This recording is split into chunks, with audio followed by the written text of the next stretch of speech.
The summer is here, and for Newcastle it's a huge one. With the sporting director about to leave, Howe is trying to formulate a team to help Newcastle evolve.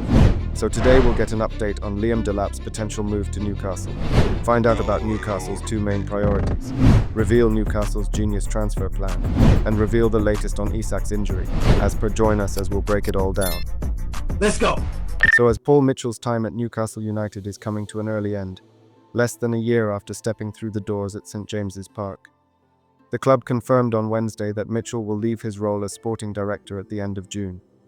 While his departure is a surprise, Newcastle have moved quickly to assure fans that their summer transfer plans will not be affected, with recruitment work already well underway.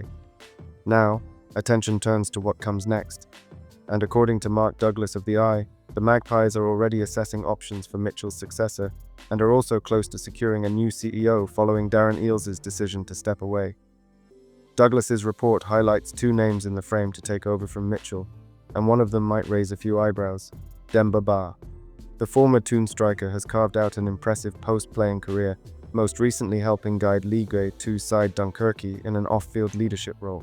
He came close to becoming director of football at Rennes and has admirers inside Newcastle, with Ba known to be a big supporter of Howe's work on Tyneside. A wild card? Maybe, but an intriguing one, especially for fans who still sing his name. Also under consideration is Dougie Freedman, who was heavily linked with the role last summer. The former Crystal Palace sporting director opted to stay put at Selhurst Park at the time, but has since taken a job at public investment fund-owned Al Diriyah in Saudi Arabia. With that connection in place, it wouldn't be a surprise if Newcastle reignite their interest. Mitchell's exit also ties into wider change at board level. Darren Eales is stepping away to focus on his recovery from a blood cancer diagnosis, and the search for a new chief executive is said to be nearing a conclusion. Douglas wrote, "The word from inside St James's Park is that the club's future direction may now be dictated by the chief executive who replaces Eales.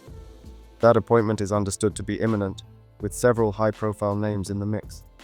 Man United's Colette Roche is one of those linked, while former Arsenal CEO Vinay Venkatesham had also been under consideration before joining Spurs. With Mitchell leaving and Eales stepping away, it's a summer of major transition behind the scenes at Newcastle. What happens next will shape the club's footballing identity for years to come. Although Mitchell's exit will not impact our transfer plans, as explained in our last video, but what's the latest from Howe as Newcastle prepare for a pivotal summer window? Howe rarely gives too much away, but there's no hiding the fact that this summer could see a real changing of the guard at St James's Park. Speaking at the close of the season, Howe was asked whether we're likely to see movement both in and out. His answer? Honest and revealing. Change is a natural process that you go through in life. A football squad has to evolve, it has to change. The same people coming back to form the same squad is not healthy. That's always very difficult to do because you are losing people that have given you absolutely everything, in every moment, in every training session, in every game. It's some people who have done unbelievable things to help you achieve success.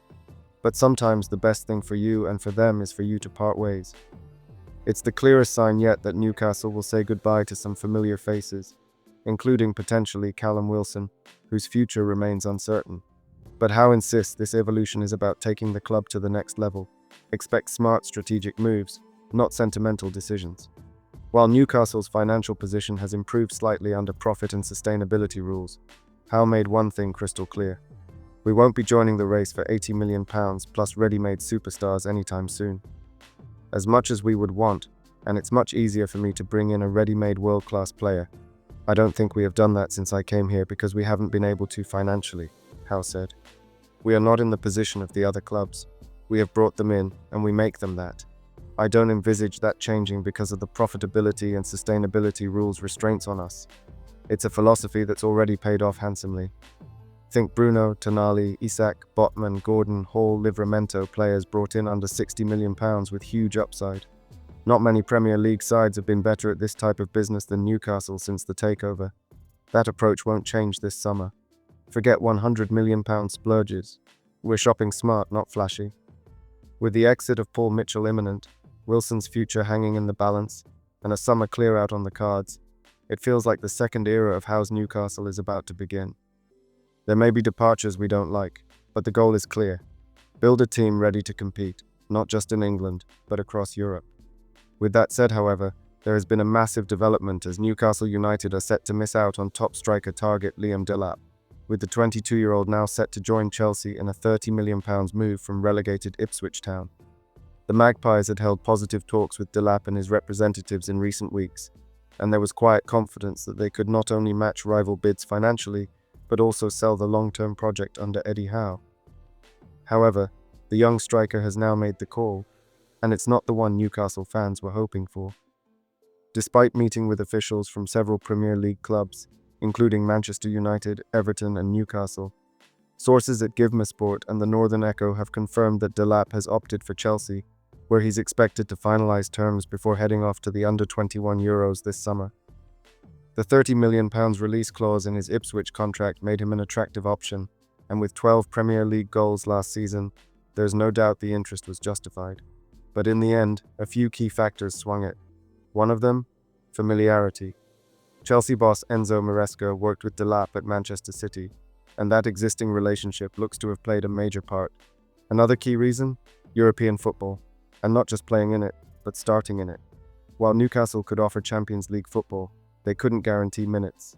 Delap knew he'd be coming in behind Alexander Isak, Howe's undisputed first-choice striker, in a one-striker system that doesn't exactly lend itself to rotation. Chelsea, meanwhile, also have European football on the cards and are off to the Club World Cup in the US.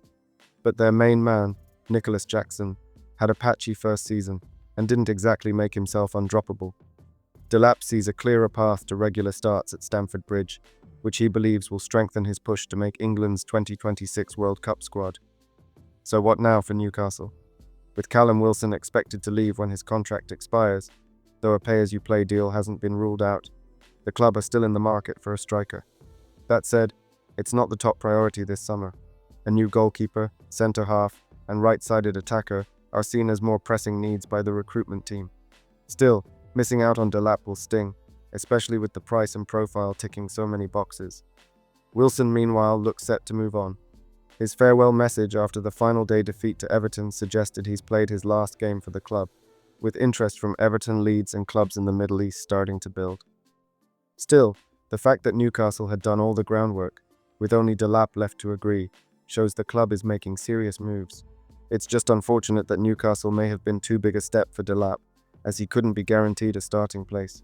Despite the upheaval, Telegraph Sport reports that the club has everything in place for a busy and potentially transformative window. Shortlists have been finalized, top targets identified, and budgets agreed upon.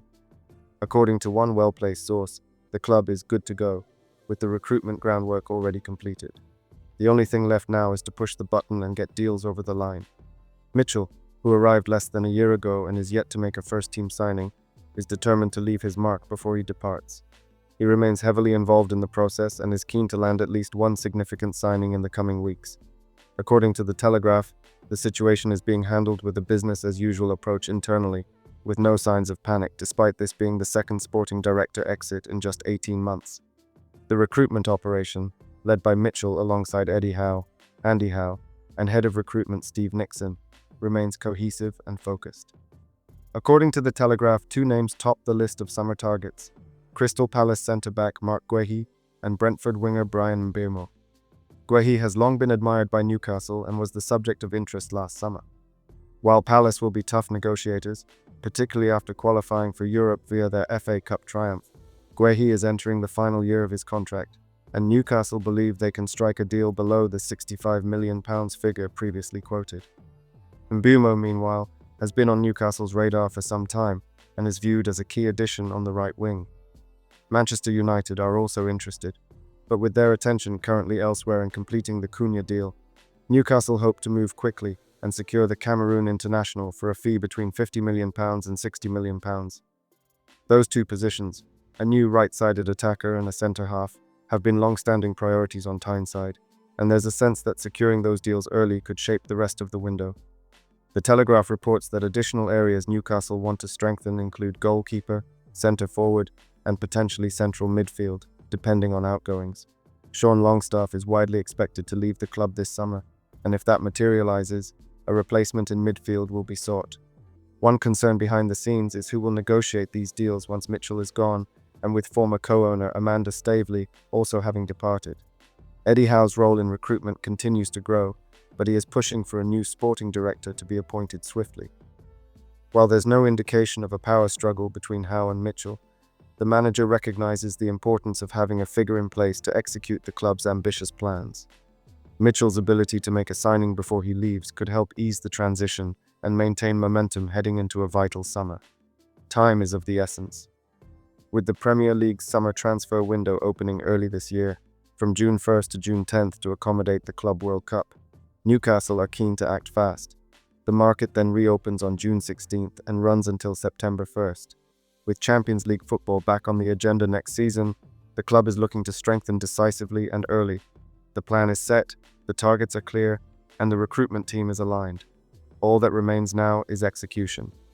Then, in an injury update, as Eddie Howe took a gamble on the final day of the season, starting Alexander despite the striker nursing a groin issue and not having trained all week. It was a bold move, especially with Champions League qualification still on the line, and Isak having missed the previous match against Arsenal. Howe not only started him but left him on for the full 90 minutes, even bringing on Callum Wilson and Will Osula in a last-ditch effort to find a goal that ultimately never came. In the end, the risk didn't yield the desired result at St James's Park, with Newcastle unable to break the deadlock against Everton. But as it turned out, it didn't need to. Manchester United's win over Aston Villa meant the Magpies snuck into the Champions League on goal difference, regardless of their own result. However, the aftermath of that decision is now being felt. Just days after playing the full match, Isak has withdrawn from Sweden's international squad for their upcoming friendlies against Hungary and Senegal. Sweden's FA confirmed the Newcastle star pulled out due to a minor injury, calling up Jordan Larsson and Gustav Nilsson in his place. While the injury isn't believed to be serious or require surgery, it's enough for Sweden to err on the side of caution. They made it clear that Isak's withdrawal is precautionary, and that some strengthening work is all that's needed. It does, though, add a layer of what-if to Howe's decision. With nothing riding on the game in hindsight, some may question whether it was worth pushing Isak when he clearly wasn't at 100%. Ultimately, it's a reminder of the fine balance managers must strike between ambition and caution, especially when dealing with key players. Fortunately for Newcastle, the gamble didn't come at a greater cost, and Isak should be back fit in time for pre-season after a bit of rest and rehab. And then finally, in a massive development, if you want to know about Newcastle's exciting potential new signing from Spain, click the video link on screen now.